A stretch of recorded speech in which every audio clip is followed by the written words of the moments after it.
I just erased my grandson's future. Let me explain. For his high school graduation, I spent $18,000 on a brand new truck. It was sitting in my garage with a giant bow on it. Then I got a text from my daughter-in-law, Sarah. It said, "Theo feels a new truck is too flashy for college. We've decided to sell it and get him something cheaper. We'll use the extra money for his dorm. Thanks for the head start." I read those words, and my heart turned to ice. The next day, I drove that truck back to the dealership and sold it. When my son Ben called for the 50th time, I finally answered. "You taught him my love is a checkbook," I said, "and now the account is closed. If you're watching this, Ben, subscribe and let me know where you're watching from. Now, you might think I'm a monster, but this story didn't start last week. It started 8 months ago on a perfectly normal Sunday. My grandson Leo was over for dinner. He's a good kid, or at least I thought he was. "Pops," he said, looking at his phone, "all my friends are getting cars for graduation. Jake's grandparents got him a brand new Silverado. It's insane." I chuckled, thinking he was just sharing news. But then I saw his mom, Sarah, watching me from the kitchen door. Her eyes were sharp like a hawk.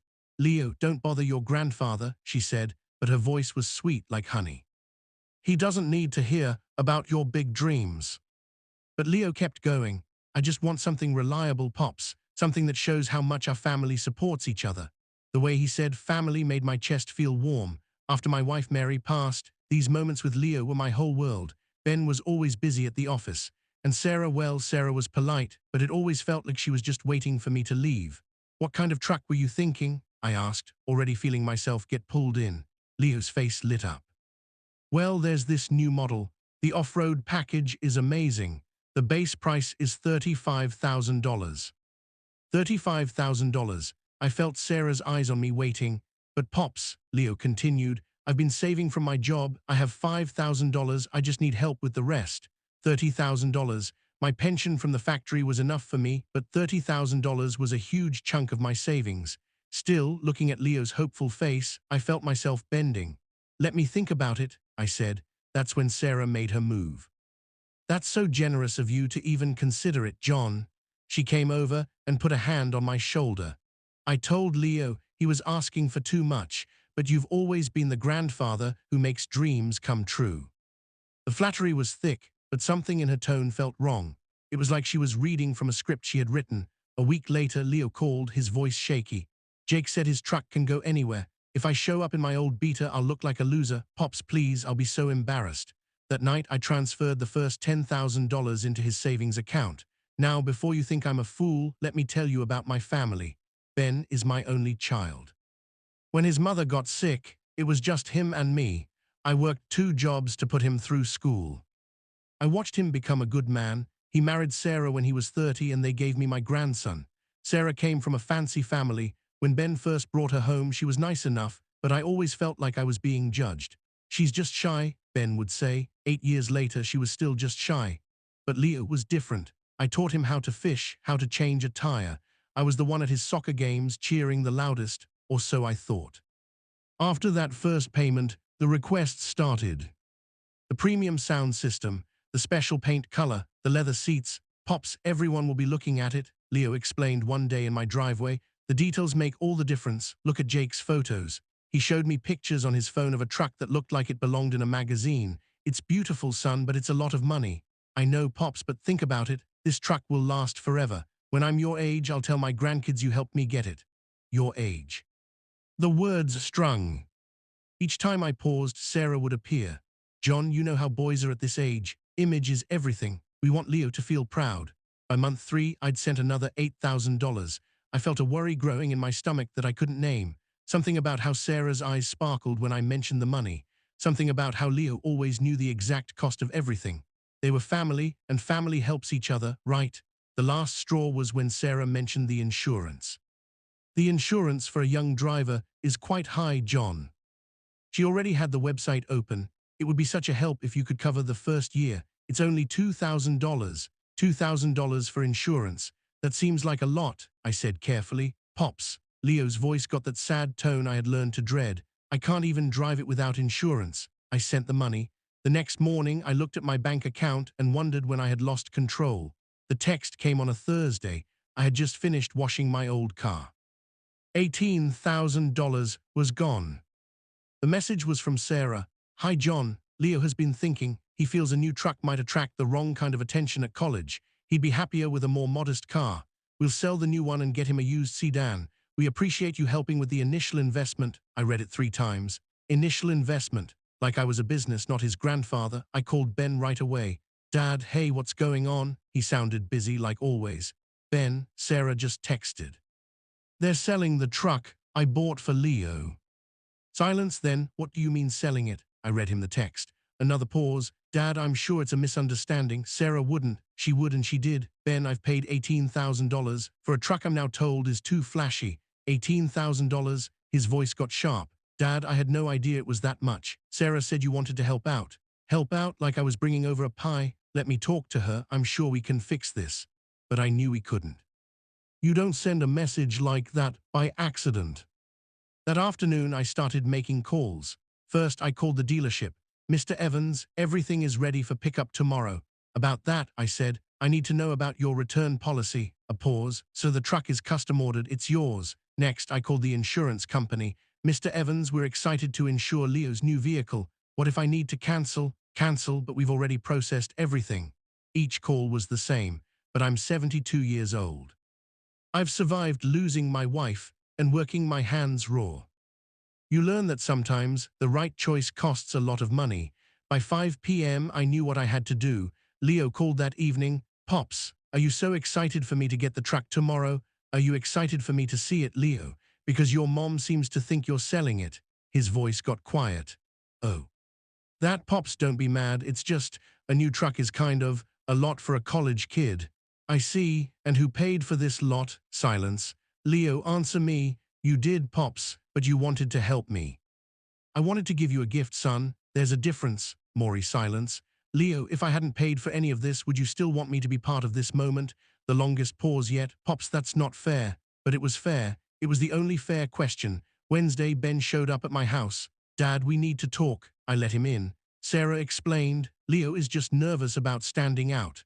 Do I? Tell me, Ben. Explain this phase. We're taking $18,000 from your grandfather, and then cutting him out is normal. And a hand through his hair. It's not about the money, isn't it? It looks like they got what they wanted and are tossing out the old man who paid for it. Dad, you're being dramatic. Dramatic, that word. Ben, if your son is ashamed of a gift from his grandfather, what does that say about what you've taught him? His face turned red. That's not fair. I walked to my desk and pulled out a folder. Inside were printouts of every transfer. $18,000, I said, spreading them out. This is the cost of his embarrassment. Ben looked at the papers, his face getting pale. My God, Dad, I didn't know. Your wife did. I watched him understand. She planned this, didn't she? What do you think? He sank onto my couch. What do you want me to do? Be a father, teach your son about consequences, talk to your wife about respect. And if I do, you'll let this go? I smiled, but it wasn't happy. Oh, Ben, it's too late for that. What do you mean? I've made some calls. When you pay for something, you own it. His face went white. Dad, what did you do? Nothing yet, but I have until tomorrow to decide what happens to that truck. You wouldn't what? Take back a gift I'm not even allowed to see him enjoy, but all his friends are expecting. Are they, or are they expecting a truck bought by the grandfather who's too embarrassing to be part of the picture? Ben started to pace. Dad, please just let him have the truck. We'll figure the rest out later. Ben, do you hear yourself? You're asking me to pay $18,000 for the privilege of being hidden away. He stopped. What would it take for you to let him have it? I thought carefully. It would take Leo calling me himself and saying he's sorry for using me. It would take Sarah admitting what she did. And it would take you promising this ends now. That seems fair. Then make it happen. He left, saying he would fix it. But I knew some things were already broken. Thursday, no one called. Friday morning, a group text. Wait for truck day tomorrow. Best graduation gift ever. Love you all. From Leo, like nothing was wrong, I wrote back. Have a wonderful time, Leo. Sarah texted me privately. John, thanks for being understanding. We'll send you lots of photos. Photos of the truck I paid for but wasn't good enough to see in person. At noon, Ben called. Dad, Leo's really happy. Can't we just let this go? You know how teenagers are. How are they, Ben? They're impulsive, they don't think. And what about your wife? Is she also impulsive? Silence. Ben, has Leo called to apologize? He's been busy. That's not what I asked. No, he hasn't. Has Sarah admitted anything? Another pause. Dad, Sarah thinks you're blowing this out of proportion. I see, so taking $18,000 and then discarding me is a small thing. She didn't mean it like that. How did she mean it, Ben? He had no answer. At 3 p.m. Friday, I made my choice. I called the dealership. Mr. Evans, all set for tomorrow. I need to cancel the sale. A long silence. Sir, the truck is here. It's registered to you. I understand. Cancel it. Sell it to someone else. But it's your grandson's graduation gift. The sale is cancelled. Please process the return. Next, the insurance. I need to cancel the policy for Leo Evans. But sir, it's active. Cancel it. By 5 p.m., the truck was no longer ours. At 7:30, my phone started to ring. Ben, I let it ring and ring 53 times. Near midnight, I answered. Hello, Ben. And what did you do? He was screaming. I sold the truck. Sold it? Dad, he picks it up tomorrow. Does he? How interesting. I wasn't invited to the pickup, so I lost track. You can't do this to him. And then I said the words that had been building for years. Ben, you and Sarah taught him that I'm too embarrassing to be part of his big moment. I'm just agreeing with you. The silence was so long I thought he'd hung up. Then a small voice. Dad, please, Leo is destroyed. All his friends knew. Did they? And in all that talking, did he ever say he was thankful for his grandfather? He's just a kid, Dad. He's 18, Ben. At 18, I was laying bricks for a living. At 18, you were paying your own way through community college. At 18, you know what thank you means. I heard Sarah yelling in the background. Sarah wants to talk to you, Ben said. I'm sure she does. The phone changed hands. John. Her voice was cold. This is cruel. You're hurting a child. Am I? This child was fine with hurting me. Leo never meant to hurt you, he just wanted to fit in. What would have been so bad about me being there, Sarah? Well, you know, different generations. The kids would have felt they had to act differently with you around. With me around, the one who paid for it. John, you offered. There it was, the lie. Did I offer, Sarah, or did you and Leo ask me over and over while you looked up prices? I don't know what you're talking about. I think you do. When were you going to tell me I wasn't welcome? Before or after you had all my money? The silence was her answer. Here's what's happening, I said. Tomorrow, instead of a truck he didn't earn, Leo learns about consequences, and you learn about respect. You can't ruin his graduation because your feelings are hurt. Watch me. I hung up. I turned off my phone. Saturday was quiet. I made breakfast and read the paper. My doorbell rang at 10 a.m. Through the window, I saw Leo, his eyes red and swollen. I opened the door. Pops, he whispered. Please, my friends. They're all coming over to see it. Looking at him, I felt a pain in my heart. This was still the boy I taught to ride a bike, but he was also the young man who took my money and planned to cut me out. Leo, why did you think it was okay to take my money and then push me away? His face fell. I didn't, Mom said. Pops, I never wanted this. What did you want? I wanted to be like everyone else. And that couldn't include your grandfather. No, I mean, yes. He started to cry. Pops, my friends would have thought it was weird. Would they? Or would you have been ashamed of me? The truth was on his face before he could speak. Oh, son, I said softly. What kind of man are you becoming? That's when he broke, sobbing on my step. I realized this wasn't about being angry anymore. This was about love. Come inside. I made him a sandwich. Pops, please, can't you just get the truck back? Get what back? The truck. Call the dealer, tell them it was a mistake. Leo, do you understand what you and your mom did? We hurt you, I'm sorry. This is bigger than hurt feelings. You showed me where I stand in your life. That's not true, I love you. Do you, or do you love what I buy for you? The question hung in the air. That's not fair. Leo, when was the last time you called me just to talk, not to ask for something? He opened his mouth, then closed it. When was the last time you asked how I'm doing? If I'm lonely since Grandma died? His face turned red. I've been busy with school. I know, but family is not a one-way street. For months, you and your mom treated me like a wallet. Mom said you wanted to help. I did want to help, but I also wanted to be there. I wanted to see your face when you got the keys. Leo's tears started again. Pops, I didn't think. No, you thought about what you wanted. You didn't think about how it feels to be used and thrown away. I can fix it. I'll tell Mom she was wrong.